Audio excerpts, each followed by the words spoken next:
December 30 తారీఖు రేపు 1వ తారీఖు ఆదివారం రావడంతో 30వ తారీఖు పెన్షన్ ఇవ్వడానికి టీడీపీ నాయకులతో కలిసి నేను ఇక్కడ మన్నార్కొండూరుకి వచ్చి పెన్షన్ అందజేయడం జరుగుతుంది.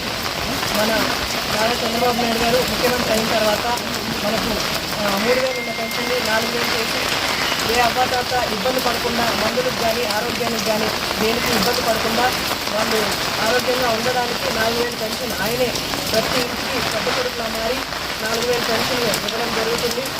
అలాగే ఆయన ఈ మధ్య దీపం పథకం 2 కింద ప్రతి ఇంటికి 3 గ్యాస్ సిలిండర్లు ఇవ్వడం కూడా జరుగుతుంది. మన నారా చంద్రబాబు నాయుడు గారు అక్కడ అభివృద్ధిని ఈ సంక్షేమాన్ని 2 సమపాలనలో ముందుకు తీసుకెళ్తున్నారు. అలాగే ఈ పెన్షన్లు ఎవరైనా ఈ నెల మిస్ అయ్యి తీసుకోలేకపోతే వాళ్ళు గత ప్రభుత్వంలో వాళ్ళకి ఇంకా మళ్ళీ పెన్షన్ రాదు, మళ్ళీ నెక్స్ట్ మంత్ పెన్షన్ కోసం వాళ్ళు వెయిట్ చేయాలి.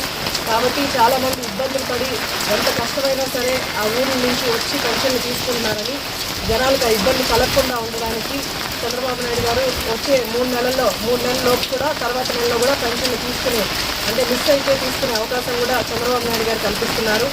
అలాగే ఎవరైనా లబ్ధిదారులు పెన్షన్ వచ్చే లబ్ధిదారులు ఎవరైనా పొరపాటున చనిపోతే వాళ్ళ భార్యకి వెంటనే తర్వాత నెల నుంచే పెన్షన్ని అందజేయమని చంద్రబాబు నాయుడు గారు అందరికీ ఆదేశాలు ఇచ్చారు.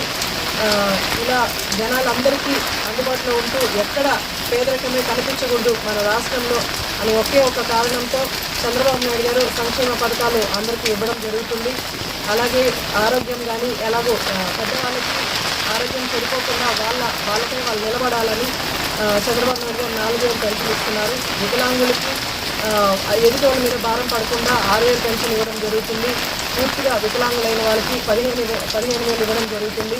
ఇలా మన చంద్రబాబు నాయుడు గారు ముఖ్యమంత్రి అయిన తర్వాత రాష్ట్రంలో అభివృద్ధి కానీ అలాగే సంక్షేమం కానీ 2 సంపాదన తీసుకెళ్తున్నందుకు ఆయనకి ధన్యవాదాలు తెలియజేస్తున్నాను.